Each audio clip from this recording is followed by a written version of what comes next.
살아가는 이 삶의 현장에 우리는 나그네로 살아가고 있습니다. 어떤 분들은 이 땅이 너무 좋으니까 내가 안 가본데 유럽도 가보고 아프리카도 가보고 중남미도 가보고 저 하와이도 가보고 다 가고 싶은 게 많겠지만 다 가보려고 하면 오랜 세월이 걸릴 것입니다.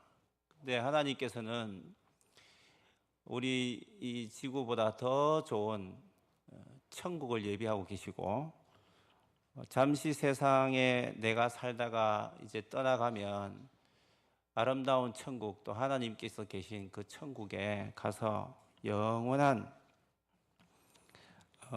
복락을 누리면서 우리가 살아갈 것을 기대하면서 살아가는 저와 여러분이 되었으면 좋겠습니다. 때로는 고통스럽고 괴로운 일이 참 많지만 이것은 지나간다라고 생각하면 앞으로의 소망이 있다. 나에게는 내가 죽더라도 천국이 있다라고 하면 희망이 있기 때문에, 소망이 있기 때문에 그 어려운 고난의 길을 묵묵히 갈 수가 있는 것입니다. 오늘 우리가 읽었던 이 베드로전서의 이 말씀을 보시면, 이 베드로전서는 로마에서 가장 악명 높은 로마 황제 가운데에 네로 황제가 이제 기독교인들을 크게 박해하는 그 시점을 앞둔 그런 때입니다. 그때에 베드로에 의해서 이렇게 기록이 되는데, 대필자가 있죠. 실루아누라는 대필자가 5장 12절에 보면 기록을 했지만 실제로는 사도 베드로가 저자인 것이 분명합니다. 베드로전서를 우리가 보면 대부분 이런 느낌이 듭니다. 이제 이 네로 황제의 기독교인들에 대한 대박해를 앞두고 기록한 것이 분명하다라고 이렇게 생각을 많이 합니다. 왜냐하면 고난이라는 단어가 길지도 않은 이 베드로전서 안에 17번이 기록이 되어 있습니다. 대단히 많은 횟수입니다. 17번이나 나오기 때문에 그것을 염두에 두고 했을 것이다 라고 생각하는데, 그것도 틀린 말은 아니겠지만 조금 더 정확한 해석은 이것입니다. 이 고난이라는 단어가 그 대박해를 염두에 두고 서술했다기보다는 AD 49년경에 로마의 황제 가운데 클라우디오 황제가 있습니다. 이 사람은 41년부터 54년도까지 이렇게 그 황제의 자리에 있었던 사람인데, 그 황제가 어떤 일을 했느냐 하면 로마에 거주하고 있는 이 기독교인들, 특히 유대인들, 이 사람들을 핍박을 해서 추방을 시킵니다. 추방을 해서 흩어지게 되는데, 흩어져 살았던 유대인들을 디아스포라라고 하지 않습니까? 그들 가운데에 멀리 먼 곳에까지 갔는데 터키 땅에까지 간 사람들이 있습니다. 그래서 베드로전서 1장 1절에 보면 예수 그리스도의 사도 베드로는 본도, 갈라디아, 갑바도기아, 아시아와 비두니아에 흩어진 나그네라고 기록이 되어 있습니다. 다 흩어져 있는데, 이 사람들은 그냥 자기가 가고 싶어서 거기 가서 살고 있는 것이 아니라 괴로운 겁니다. 이미 상처를 받을 대로 다 받고 로마에 살다가 쫓겨났기 때문에 너무나 아픔이 많은 사람들이고, 그것도 모자라 거기에 또 다른 곳에 가서 정착 생활을 해야 되는데 거기에 텃세가 만만치가 않고 온갖 우상 잡신들이 있는 그 터키 땅에서 살아가기가 상당히 어려운 상황입니다. 우리나라에도 예전에 일제 탄압 가운데 있었을 때에도 많은 사람들이 강제 이주를 당하고 사할린으로 쫓겨나기도 하고, 어떤 사람은 예전에 또 그 중앙아시아 지역으로 또 이렇게 쫓겨나서 거기서 또 어렵게 생활을 하는 분들도 있었지 않습니까? 그렇게 낯선 땅에 살아간다는 것이 그렇게 어려운 것입니다. 그래서 사도 베드로가 이렇게 말씀을 기록하고 있습니다. 너희들이 지금 고난을 받고 있지만 그 고난의 때는 지나간다. 앞으로 이 고난 이후에는 반드시 영광된 날이 올 것이다. 그리고 너희들이 누군지를 분명하게 알아야 되는데 하나님께서 말씀으로 은혜를 주셔서 거듭나게 해주신 거듭난 사람들이다.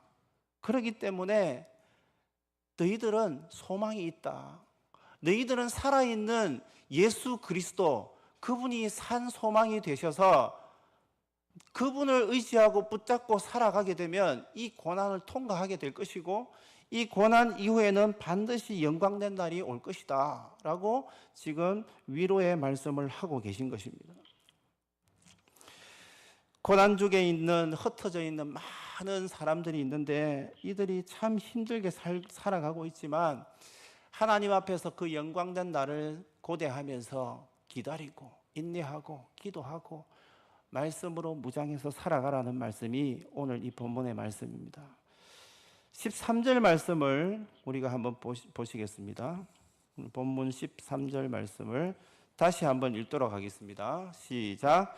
그러므로 너희 마음의 허리를 동이고 근신하여 예수 그리스도께서 나타나실 때에 너희에게 가져다 주실 은혜를 온전히 바랄지어다. 아멘. 여기서 바랄지어다 라는 말은 이 본문 앞에 나오는 3절에 나오는 그 소망과 똑같은 단어를 쓰고 있습니다. 그래서 소망하다라는 그런 동사입니다. 뭘 소망하라는 것이냐면 살아있는 소망, 죽은 소망이 아닌 살아있는 소망이신 예수 그리스도를 바라보라는 그런 말씀을 하고 있는 것입니다. 우리 첫 번째 같이 화면을 보시면서 읽도록 하겠습니다. 시작.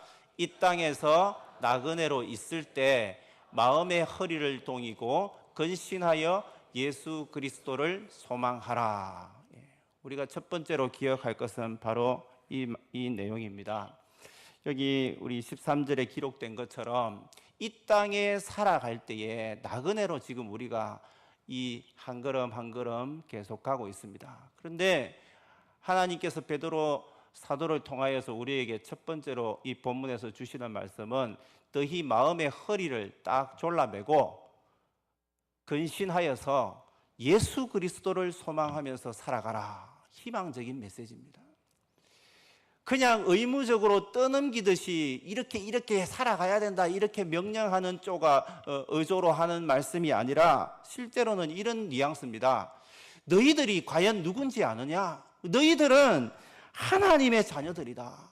너희들은 마귀의 자녀가 아니라 하나님의 자녀이기 때문에 넉넉하게 이겨낼 수가 있고 너희 마음의 허리를 동이고 근신하여서 예수 그리스도를 바라보는 것이 마땅한 것이고 그것이 참된 소망이고 기쁨이다 라고 희망적인 메시지를 지금 던지고 있는 것입니다.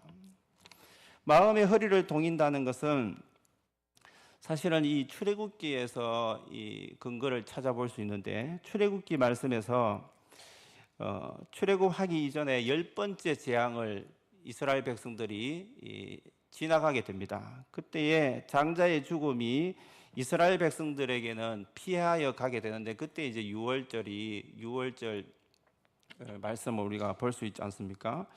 어린 양의 피를 문설주와 임방에 바르고 6월절 어린 양 고기를 급히 먹으라고 말씀하십니다. 그래서 허리에 띠를 띠고 발에 신을 신고 손에 지팡이를 잡고 급히 먹어라 이런 말씀이 출애굽기 12장 11절에 기록이 되어 있는데 허리를 동이는 것은 아주 긴박한 상황을 말하고 있습니다. 여기 이 본문에 나오는 것은 그냥 허리가 아니라 마음의 허리를 동이라. 마음의 허리를 동이라는 그런 은유적인 표현인데 이것은 한번 따라하겠습니다. 정신을 바짝 차리라. 깨어 있어라 이 말입니다. 사랑하는 우리 대한교회 성도 여러분, 이 마지막 때를 살아가면서 나그네로 살아간다는 것은 조금만 우리가 방심하게 되면 사탄 마귀에게 마음이 빼앗기기가 쉽습니다. 누구를 바라보아야 되냐면 정신을 바짝 차리고 근신하여서 예수 그리스도를 바라봐야 됩니다. 할렐루야. 예수님을 바라보지 않고 살면 자기 마음대로 살게 됩니다. 정신 못 차리고 살면 내가 예수 믿는 사람인지 안 믿는 사람인지 믿지 않는 사람들에게는 별로 구분이 되지 않는 사람인 것처럼 살 수밖에 없다는 겁니다. 조금 더 구체적으로 우리가 화면을 보면서 우리 좀 점검할 내용들을 한번 살펴보도록 하겠습니다. 첫 번째를 한번 같이 읽겠습니다. 시작. 하나님의 자녀됨을 드러내며 살았는가? 계속 점검을 해야 됩니다. 첫 번째. 두 번째, 시작. 하나님을 향한 목마름이 있었는가? 세 번째, 하나님의 말씀을 지속적으로 먹으며 성장하려고 몸부림쳤는가? 하루를 돌아보면서도 이런 것들을 계속 점검을 하면서 가야 됩니다. 그렇지 않으면 정신이 빼앗기게 됩니다. 우리가 시간을 지배하고 하루하루를 하나님의 말씀에 초점을 맞추어서 살아가지 않으면 자꾸만 시간에 쫓겨서 이러한 것들, 내가 하나님 앞에서 점검해야 될 것들을 점검하지 않고 사니까 이상한 상태로 우리가 전락해 버릴 수 있는 것입니다. 계속해서 띄워주십시오. 네 번째, 시작. 하나님 앞에 기도하지 않은 죄를 범하지 않았는가? 다섯 번째, 다른 사람들의 필요에 더욱 관심을 갖고 사랑하며 살았는가? 이런 것들을 이 외에도 여러 가지 점검할 것들이 있겠지만 우리의 분명한 정체성이 무엇인가? 내가 하나님의 자녀로 살았는가? 이걸 날마다 점검을 하면서 살아가시길 바랍니다. 날마다. 내가 하나님의 자녀다. 자녀라면 어떻게 살아가야 할 것인가? 내가 하나님을 향한 목마름이 항상 있는가? 이걸 계속 깨어서 점검을 하시기 바랍니다. 날씨가 자꾸만 이제 더워집니다. 정신 못 차리고 이제 날씨가 더워지면 그냥 좀 쉬자, 좀 놀자. 지금 이제 7월 말이 되면 이제 휴가가 이렇게 극에 달하는 시점이 다가오기 때문에 그때 되면 정신 못 차리고 몇 주간 놀다 보면 신앙을 잃어버릴 수도 있는 것입니다. 세 번째는 말씀 가운데 계속 자라갈 수 있도록 내가 성장하려고 몸부림을 쳤는가? 하나님 앞에서 내가 기도하지 않은 죄를 범하지 않고 살았는가?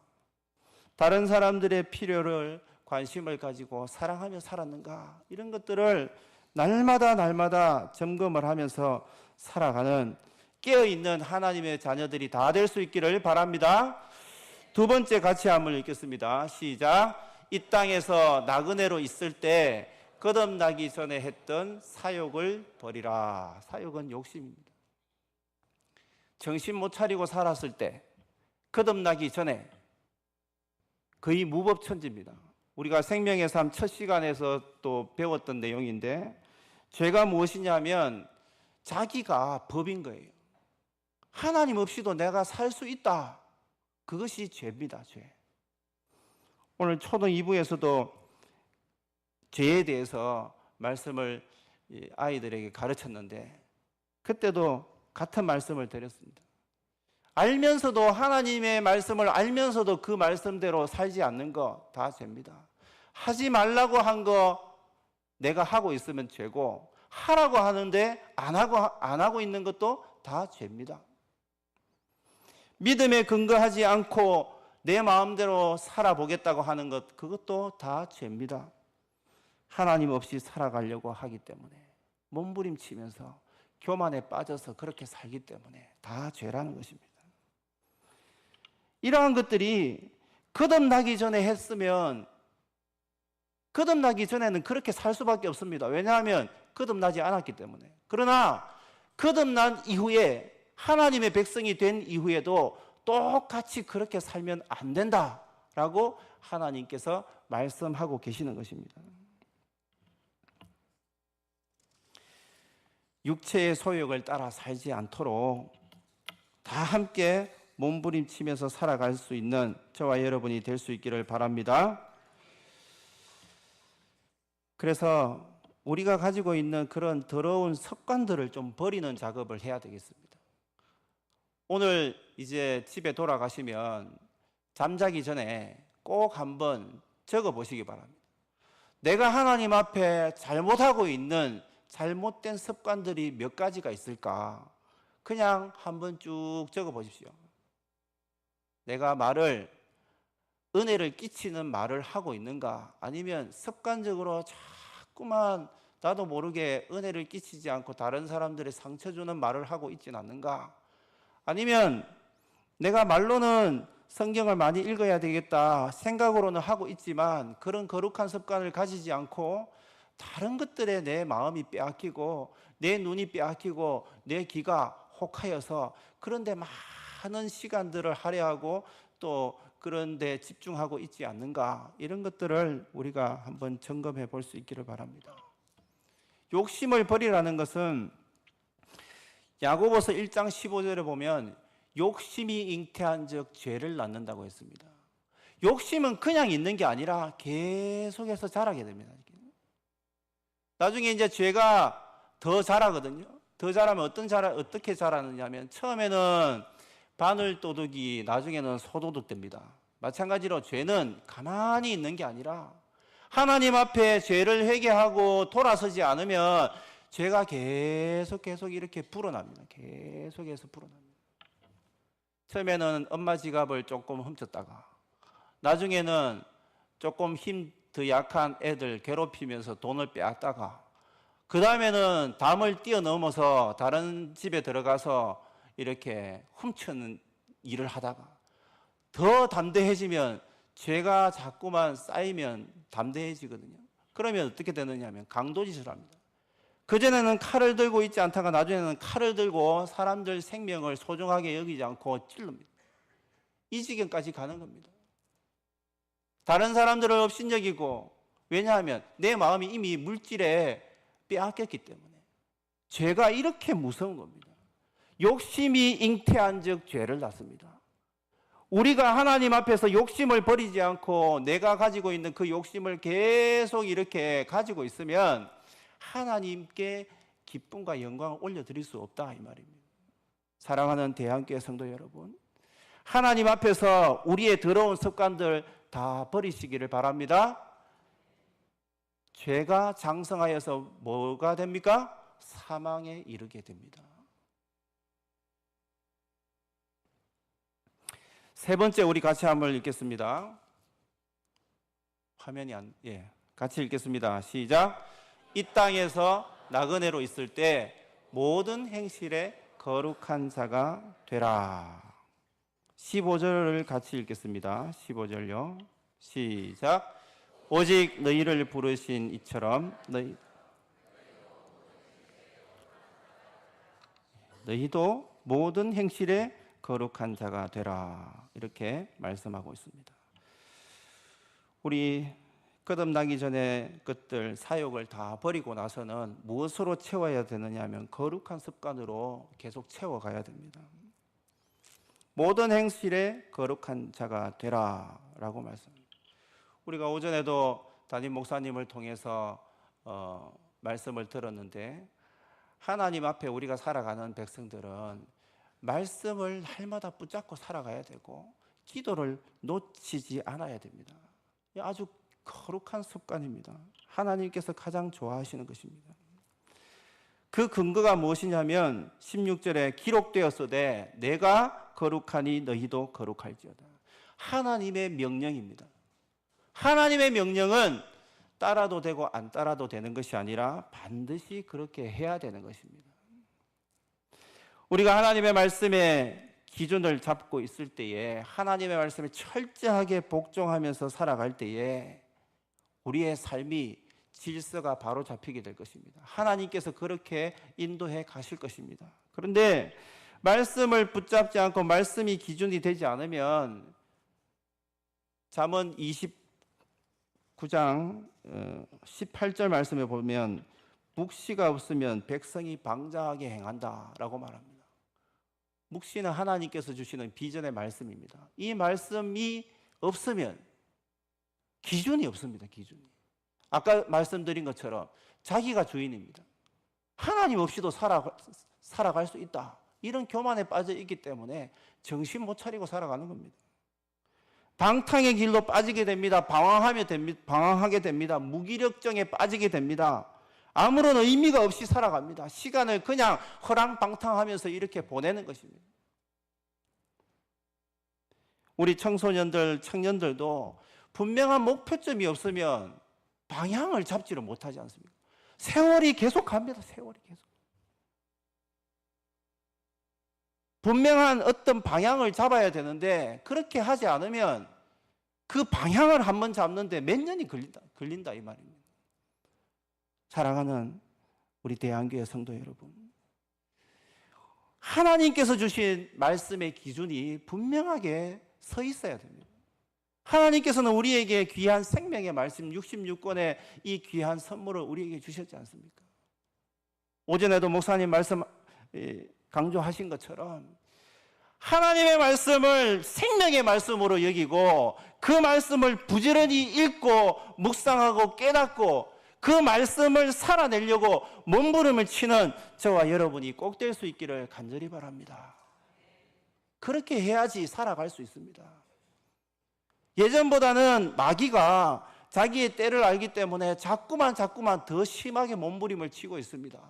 이럴 때 더 우리가 바짝 긴장을 하고 정신을 차리고 영적인 이 하나님의 전신갑주로 취하여서 단단하게 무장하여서 나가야 되는데 오히려 우리가 지금 더 무기력증에 빠져 있고 더 타락의 길로 빠져 있고 더 영적인 게으름에 빠져 있는 그런 분들이 많이 있지 않습니까?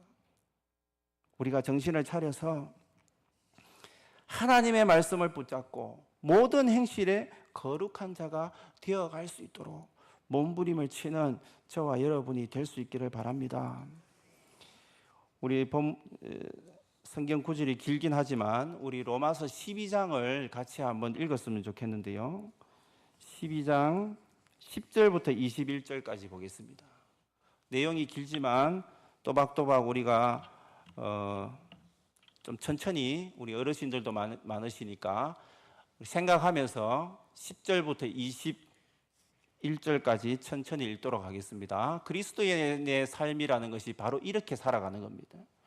이게 거룩한 하나님의 백성의 삶의 모습입니다. 10절부터 천천히 읽겠습니다. 시작. 존경하기를 서로 먼저 하며 부지런하여 게으르지 말고 열심을 품고 주를 섬기라. 소망 중에 즐거워하며 환난 중에 참으며 기도에 항상 힘쓰며 성도들의 쓸 것을 공급하며 손대접하기를 힘쓰라. 너희를 박해하는 자를 축복하라. 축복하고 저주하지 말라. 즐거워하는 자들과 함께 즐거워하고 우는 자들과 함께 울라. 서로 마음을 같이하여 높은 데 마음을 두지 말고 도리어 낮은 데 처하며 스스로 지혜 있는 채 하지 말라. 아무에게도 악을 악으로 갚지 말고 모든 사람 앞에서 선한 일을 도모하라. 할 수 있거든 너희로서는 모든 사람과 더불어 화목하라. 내 사랑하는 자들아, 너희가 친히 원수를 갚지 말고 하나님의 진노하심에 맡기라. 기록되었으되 원수 갚는 것이 내게 있으니 내가 갚으리라고 주께서 말씀하시니라. 네 원수가 줄이거든 먹이고 목마르거든 마시게 하라. 그리함으로 네가 숯불을 그 머리에 쌓아 놓으리라. 악에게 지지 말고 선으로 악을 이기라. 아멘. 악을 악으로 갚는 분들이 종종 있는데 자꾸만 화를 불러 일으킬 뿐입니다. 반드시 선으로 악을 이기는 저와 여러분이 될 수 있기를 바랍니다. 이제 네 번째로 같이 보겠습니다. 같이 읽겠습니다. 시작. 이 땅에서 나그네로 있을 때 심판하시는 하나님을 생각하며 두려움으로 지내라. 심판하시는 하나님이 기다리고 계십니다. 두 눈을 부릅뜨고 지금도 살피고 계십니다. 그분을 의식하십시오.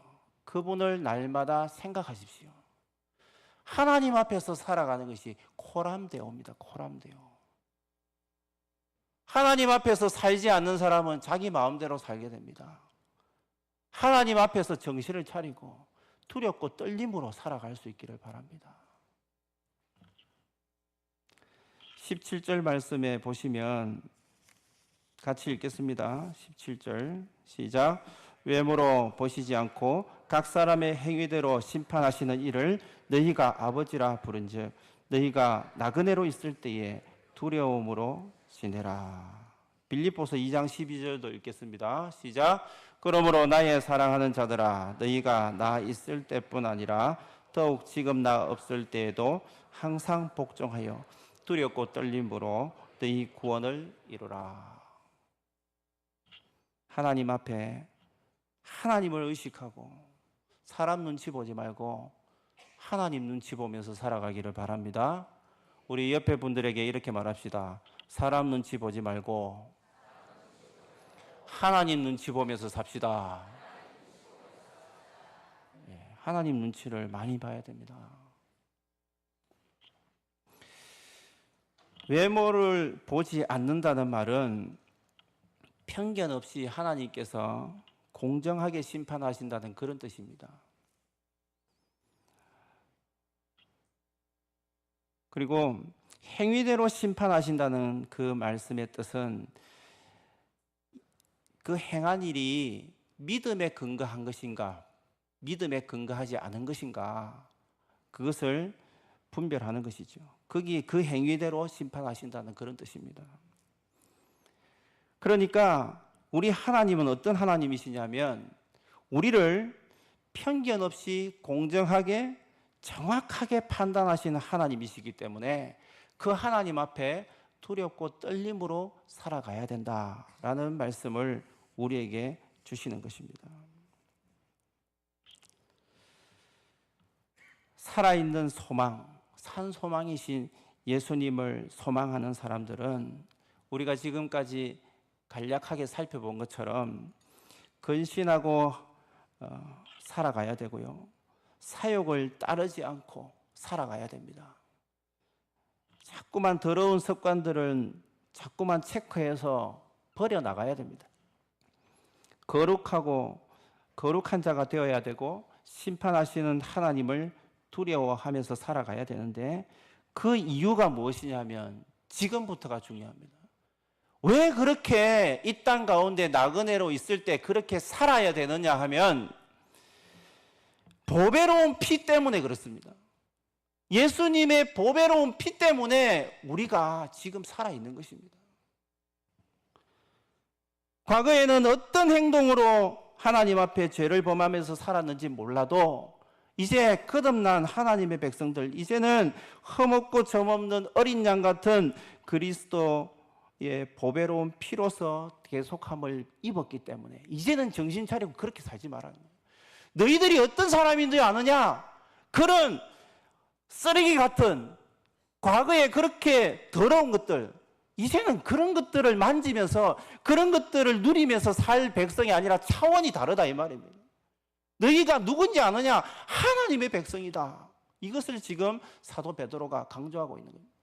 너희들이 지금 아무리 고난 가운데 나그네 인생을 지금 살아가고 있다 하더라도 세상 사람들과는 너희는 차원이 다르다. 너희가 하나님의 백성인 것을 기억하라. 과거에 했던 그런 잘못된 것들, 더러운 것들 자꾸 또다시 돌아가고 눈을 돌리지 말고 거룩하신 하나님의 뜻을 따라서 하나님만을 바라보면서 살아가라. 이런 말씀입니다. 왜 그렇습니까? 예수님께서 보배로운 피로 우리를 대속해 주셨기 때문에 그렇다라는 말씀입니다. 우리의 믿음은 어디에 있습니까? 하나님께 있습니다. 우리의 소망도 하나님께 있습니다.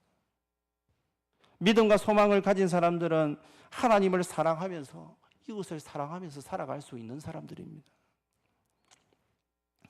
거듭난 사람들에게 산 소망을 잃을 수 없는 이유 있습니다. 거듭난 사람들은 살아있는 소망, 예수 그리스도를 절대로 잃을 수가 없습니다. 왜 그러냐면요, 그분 때문에 거듭났기 때문에, 그분이 우리를 거듭나게 해주셨기 때문에 그렇습니다. 그 근거 구절이 23절에 기록이 되어 있습니다. 우리 본문 23절을 같이 읽겠습니다. 시작. 너희가 거듭난 것은 썩어질 씨로 된 것이 아니요 썩지 아니할 씨로 된 것이니 살아있고 항상 있는 하나님의 말씀으로 되었느니라. 하나님의 말씀이 우리를 거듭나게 해주셨다 이 말입니다. 이 하나님의 말씀은 과거에 있다가 없어진 게 아니라 항상 살아있는 말씀입니다. 항상 있는 존재하는 말씀입니다. 이 하나님의 말씀이 바로 예수 그리스도입니다. 썩어질 씨로 된 것이 아니라 영원한 썩지 아니할 씨로 된 것이다 라고 말합니다. 하나님의 말씀이 씨가 되어서 태어난 사람들은 결코 썩을 수가 없습니다. 썩지 않습니다. 그러므로 오늘날 이 시대에도 절망에 빠져 있는 분들 혹은 고난의 터널을 통과하시는 분들 절대로 절망하지 마시기 바랍니다. 절망하지 않아야 하는 이유가 무엇이냐면 썩지 않는 영원한 생명을 주신 하나님이 여러분과 함께 계시기 때문이다 라는 것입니다. 하나님은 여러분을 포기하지 않습니다. 하나님 안에 거하는 자는 소망을 잃을 수가 없습니다. 그 소망은 살아있는 소망이기 때문에 죽은 소망이 아니라 하나님의 말씀은 마르지 않고 시들지 않고 떨어지지 않고 세세토록 있는 생명의 말씀입니다. 사랑하는 우리 대한교회 성도 여러분, 어떠한 고난이 앞으로 닥쳐오더라도 산 소망을 잃지 마시고 예수 그리스도를 끝까지 소망하고 붙잡고 우리의 마음의 허리를 동이고 건신하고 우리의 사욕을 다 버리고 거룩한 자로 심판하시는 하나님을 두려워하면서 살아가는 저와 여러분이 꼭 될 수 있기를 간절히 바랍니다.